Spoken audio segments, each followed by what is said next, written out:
Welcome to Chamber Exchange, a TV show. My name is Tim Murray, President and CEO of the Worcester Regional Chamber of Commerce. And Chamber Exchange, a TV show, is for an opportunity for us to talk about economic development, jobs, and things that are happening here in Central Massachusetts with many of our member businesses and organizations. The show is brought to you by our sponsors, Bank Hometown and St. Vincent Hospital. We want to thank both Bank Hometown and St. Vincent for being there and helping make the show happen. I'm pleased to have with us on our first segment, Steve Biondolillo, who is the founder and president of Biondolillo Associates, but also the founder and driving force behind the National Baseball Poetry Festival, which is taking place here in Worcester for the second year in a row. Welcome, Steve. Thrilled to be here again, Tim. Wonderful. Yeah, and maybe we'll give you a chance to make a plug for Biondolillo Associates, your business that allows you to pursue your passion. Exactly. So a couple of ways of thinking of us. We're the guys who get the credit or the blame, depending on your viewpoint on this type of fundraising, for having popularized walkathon fundraising, not just in Massachusetts, but all over the country. And the other thing is we actually help nonprofits by creating sort of inventive, creative fundraising and marketing strategies. Yeah, got it.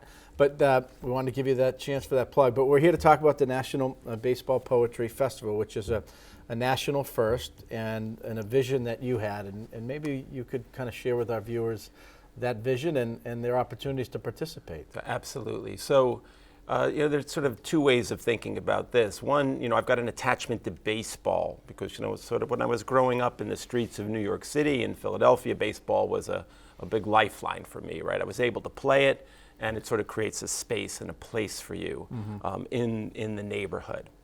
But then, years later, and I'm a poet and a published baseball poet, right? One doesn't realize there's an entire nation of baseball poets out there, over 350, 400 of us that are our viewers published. can Google your name and see some of your work, which is really good. Yeah, well, thank you. And so, between that, when I saw, I think it was fall of 2021, I was reading a magazine and literally saw an advertisement for the Fisherman's Poetry Festival. And I went, are you kidding? I said, and I was an English major, and I thought about all the fishing and fisherman poems, and I went, wait a minute. Like, what about a more popular subject than fishing in terms of sport, like baseball? And of course, Casey at the Bat, the most famous baseball poem ever.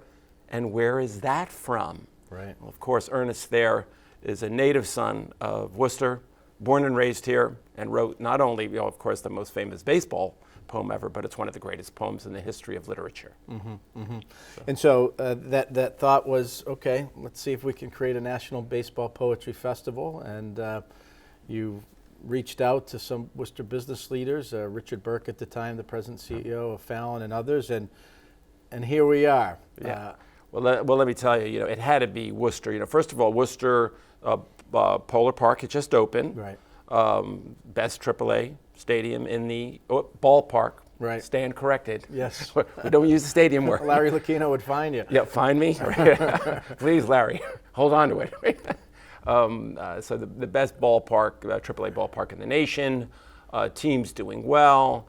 Worcester's experiencing the Renaissance. It's a city that's famous for its ability to work well together on a creative idea. And so, I came into town. And I'd been here before, my firm had written the concept paper for the UMass Walk to Cure Cancer. So we'd had a good 10-year run in town and knew what a great city it was. And so just came back and just said, okay, let's do this. And let's face it, the Chamber is the one under your leadership that pulled together the big citywide committee of 30 people to help get this thing off the ground. Well, we saw it as kind of consistent with kind of our mission of helping kind of start things, and then they spin off and kind of become hopefully ongoing entities or traditions. And we see this, especially with the great tradition, even predating the Worcester Red Sox and Polar Park. There's been a great tradition of baseball with the Blackstone Industrial League, where people said there was some of the great baseball games. You think about these major factories, whether they were in Worcester, that had 3 shifts and would go all the way down the Blackstone Valley. They had baseball teams. When they would play in these Industrial League championships, thousands of people would come out. never mind the Little League and softball and the colleges and universities. So baseball's got some real roots here in the region, and you couple that with the Worcester Bravehearts and then the Worcester Red Sox in Polo Park. We thought there was some ingredients there to kind of help create something. But at the end of the day, it is about the artists. And that to me is what has been really kind of neat to watch and see, is having young people in the public schools, not just in Worcester, but from around the country, submit poems. You've got the professionals come in, they're going to be performing at venues. And you talk about the momentum in Worcester, the economic development momentum that's taken place over the last 15, 20 years. So much of that's been fueled by the arts and cultural, and this is kind of a blend of sport and arts, you can maybe share about what's going to happen. Sure. Well, look, the entire festival's activated by contests. And so there's the contests in the school systems. And we've got elementary school kids involved, middle school, and high school. And we're going to recognize, we've disseminated the contest. We've received hundreds of entries.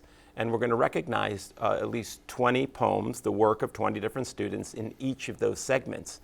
So that's 20 elementary, 20 middle, and 20 high school, which is wonderful. And they're recognized when they come to Polo Park and get award and get to perform. I hope they come and receive a certificate and perform on the berm on Saturday afternoon of the festival. So that's the hope. And if you think about it, the real purpose in terms of kids, and this is something for kids all over the nation. We're not open just for Massachusetts or New England. This is for all over the nation. And the festival punctuates National Poetry Month, which is April.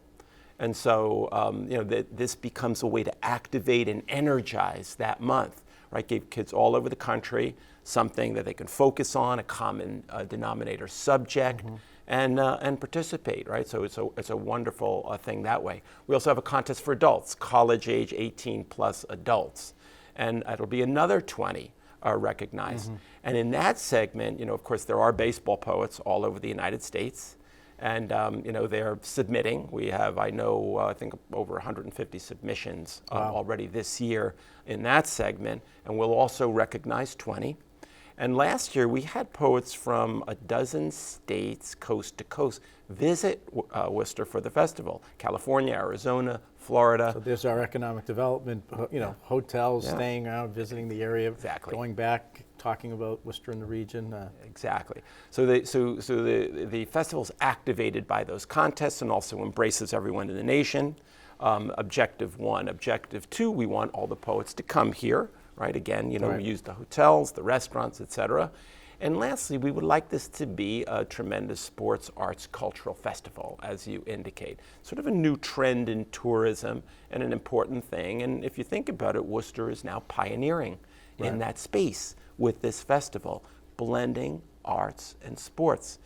Just to give the history on it, the ancient Greeks knew that. The ancient Olympics weren't only about the sports, but were as much about the poets singing, reciting and declaiming, the drama and the wonderfulness of sports. And so with the 2 minutes we have left, some of these poets who are coming from across the country, as well as some local, there's going to be a couple of venues where people can come and watch these poets perform. Oh, exactly. So, just to give the quick schedule, on the Friday night, the opening night of the festival, we have a welcome reception. And at that reception, there'll be some fun there. We've got, there'll be a mini opera, a little piece of a mini opera performed by Stephen Murray. No relative, is it? No relative. Okay, bye. And then we have some other poets will perform. The Worcester Poet Laureate will be there, the Youth Poet Laureate. It'll be a fun evening, followed by a stadium tour, a game, and fireworks. And the next day is the main day for the poetry performing at the Worcester Public Library. We've got from 3:30 to 5:30 an open mic. We've got the youth poetry event at 2 o'clock in the ballpark, on the berm. Youth from throughout the Commonwealth and elsewhere will be there performing their poetry. And in the evening, 2 venues in the Canal District. We have Boland's and Steel and Wire. And the poets from all over the country, we've got 38 of them already confirmed from all over the U.S. coming in and will be performing there and reciting their So poems. there's a website where we've got all this, which is what? We've got it. It's baseballpoetryfest.org. Baseballpoetryfest.org. Baseballpoetryfest.org. You can follow us on Instagram. You can find us on Facebook and on X also. And we've got our hat, and then for all participants and others coming to the game, they're going to get a bookmark. Get a little bookmark. It's got the little outtake from Casey at the bat.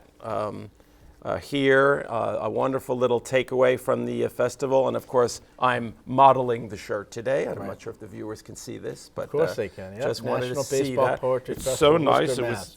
It was designed by Tim and Kate at the Well, you got the logo. Chamber. You created the logo. We created with the logo. with but the you quill created pen and the microphone. the beautiful shirt, though. Yeah. So, well, thank you, Steve. These days, you've got your hands full in life. That's why we help you bank simply and securely with tools like Face ID and Touch ID. It's why we make it easy to make purchases on the go and get cash back while you're at it. Why we help you quickly deposit checks wherever you are. And it's why we lend a hand with sending and receiving money right from your phone. So even when you're on the move, you can manage your finances. Bank Hometown. Unlock your potential.